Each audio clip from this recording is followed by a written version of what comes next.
से वतन की शान है तुमसे, वतन की आन है तुमसे, वतन की शान है तुमसे। वतन पर मिट रहा है जो हमारी जान है उनसे। भला क्या हम किसी माँ का यूं कब श्रृंगार करते हैं।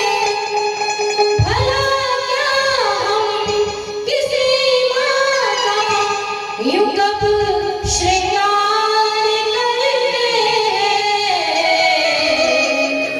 जो देखे जीवन का अमर सौभाग्य करते हैं। जो देखे जीवन का अमर सौभाग्य करते हैं। नवे नवे सेना के जवानों का, जिनके जगने से हम सारी रात चैन से सोते हैं। और मैंने शब्दों में पिरोया कि हम कहाँ अपनी माँ का कब श्रृंगार कर सकते हैं। ऐसा वो ऐसा श्रृंगार करते हैं, अपने लहू से अपनी माँ की मांग को लाल किए रखते हैं कि ये कभी उजड़े नहीं। ऐसे सेना के समस्त जवानों को मैं नमन करती हुई जब मैं रास्ते में आ रही थी तो एक यूपी पुलिस ही थे वो, और उनकी ट्रेन छूट गई थी, प्रतापगढ़ उनको जाना था इलेक्शन में। तो वो आए तो जो मेरे बगल वाले थे उन्होंने सीट नहीं दी कि नहीं रिजर्वेशन एसी वाले में ऐसे भी दूसरे नहीं घुस सकते। लेकिन मैंने जब उनकी वर्दी को देखा, मैंने नमस्ते किया, मैंने कहा आप मेरी सीट पे बैठ सकते हैं। मैंने उनको पूरा इलाहाबाद तक का सीट उनको दिया, तो मैं एक साइड बैठे थे कि नहीं आप बैठ के जाए। और मैं कहना चाहती हूँ इस मंच से, अपने सैनिकों का सम्मान करना सीखें। वो करते हैं जो आप नहीं कर सकते। सीमा पे जब जाके आप एक दिन बिताएंगे, और मैंने बिताए हैं एक दिन, इसलिए मुझे पता है कि कितना कठिन जीवन होता है। 2 साल पहले नलेश्वरी बॉर्डर पे कार्यक्रम रखा मेरा, और वो सेना के कैंप में ही कार्यक्रम था। वैसे उनके समय निश्चित होते हैं, 1 घंटे से ज्यादा समय किसी को देते नहीं है वो। लेकिन जब वहां हम पहुंचे, आर्य समाज भाबर का कार्यक्रम चल रहा था, और जब वहां पहुंचे तो उन्होंने कहा कि हम 15 मिनट का समय केवल आपको दे सकते हैं। मैंने कहा कोई नहीं, 15 मिनट का समय ही काफी है हमारे लिए। लेकिन जब बोलना आरंभ हुआ तो बहुत प्रभावित हुए। वो सोच रहे थे धार्मिक संस्था मतलब कि ऐसे ही सब केवल आध्यात्म की चर्चा करेंगे, लेकिन वो ये नहीं जान रहे थे मैं उस संस्था की सेनानी थी जिस संस्था का संस्थापक ही बहुत बड़ा क्रांतिकारी था, जो अग्रदूत था इस स्वराज्य की स्थापना में। जब मैंने कार्यक्रम शुरू किया तो उन्होंने 15 मिनट से बढ़ा के 1 घंटे का पूरा समय फिर मुझे दिया, और मैंने देखा उनके जीवन में कितना कठिन और त्याग का जीवन होता है। वो अपने लिए बिल्कुल नहीं जीते।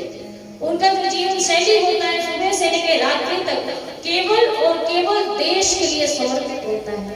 आप सभी श्रोता से सुन रहे हैं, लेकिन जब मैं बोल रही थी श्रोता वो भी थे, लेकिन सुनने की जो कला उनके अंदर मैंने देखी, मैं कहीं और उस प्रकार के श्रोता को भी तक अनुभव नहीं कर पाई। छोटी सी बात को भी इतनी डीपली लेते थे। और उन्होंने मैंने एक शब्द बोला था, एक वाक्य बोला महर्षि दयानंद का, कि हम महर्षि दयानंद को इसलिए पूज्य मानते हैं और इसलिए ऋषियों की कोटि में रखते हैं क्योंकि वही एक ऐसा मुझे ऐतिहासिक पुरुष दिखाई देता है जिसने सभी प्रकार की भक्ति से ऊपर कोई भक्ति रखी थी, तो वो राष्ट्र भक्ति रखी। महर्षि दयानंद ने कहा कि इस जीवन में 3 प्रकार की भक्ति होनी चाहिए, ईश्वर भक्ति, यज्ञ भक्ति और राष्ट्र भक्ति। महर्षि से किसी ने पूछा कितना क्यों करें ईश्वर भक्ति, तो कहा कि जीवन में निरभिमानिता बनी रहे इसलिए ईश्वर भक्ति करनी चाहिए। दूसरा का यज्ञ भक्ति क्यों करें यज्ञ, तो लिखते हैं जितना जीवन के लिए ऑक्सीजन जरूरी है। कल सुबह के सत्र में इसकी चर्चा करूंगी, यज्ञ का वैज्ञानिक स्वरूप उसमें आएगा।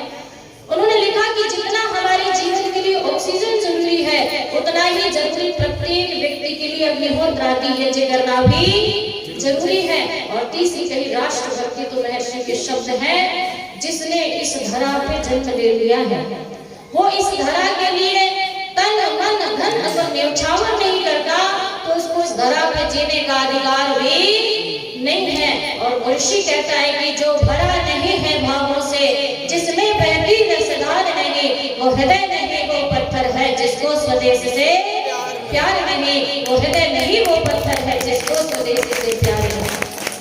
इसलिए कहा कि हम पूजा करते हैं आजादी के मीनारों में, आजादी के बाजारों में, जिनके आगे जिनके दो दो बेटे चिर गए दीवारों में। और ऐसे लाल एक नहीं थे, है ना। हमने गीत को गाना शुरू कर दिया और क्या गाते हैं आजकल, जब भी कोई राष्ट्रीय पर्व आएगा तो ये गीत बजता है। मुझे लगता है राष्ट्र की तरफ से इस पर रोक लगनी चाहिए।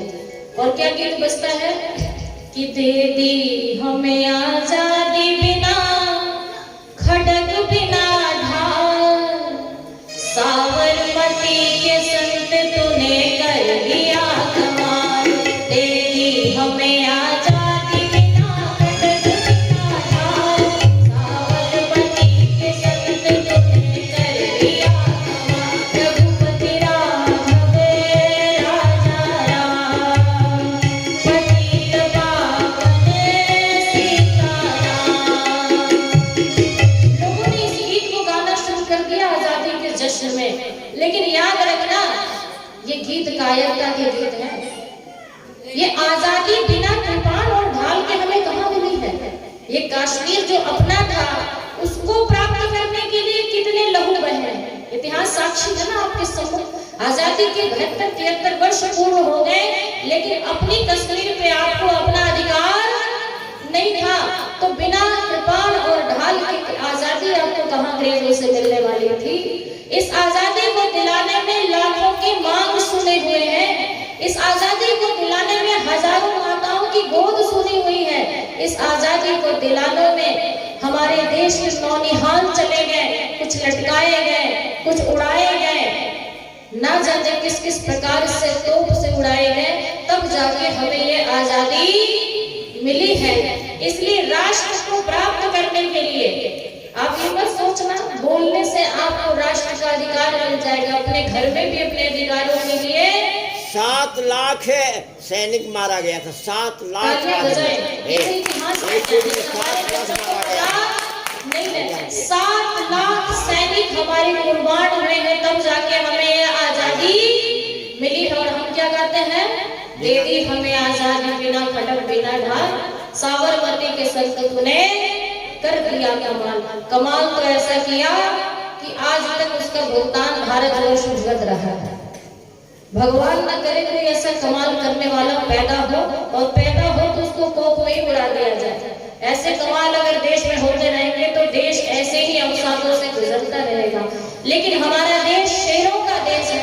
हमारी माताएं शेरों को जन्म देने वाली माताएं हैं। राम प्रसाद कृष्ण सुखदेव राजगुरु बिस्मिल की चर्चा में करूंगी, शहीदों की जब चर्चा होगी तब। और जब उनके जीवनी को आप पढ़ेंगे तो उनके मूल में मातृशक्ति नजर आएंगे।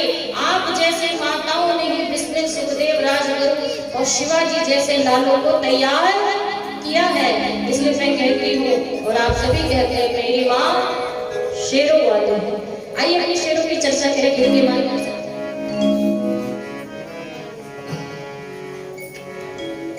मेरी माँ शेरों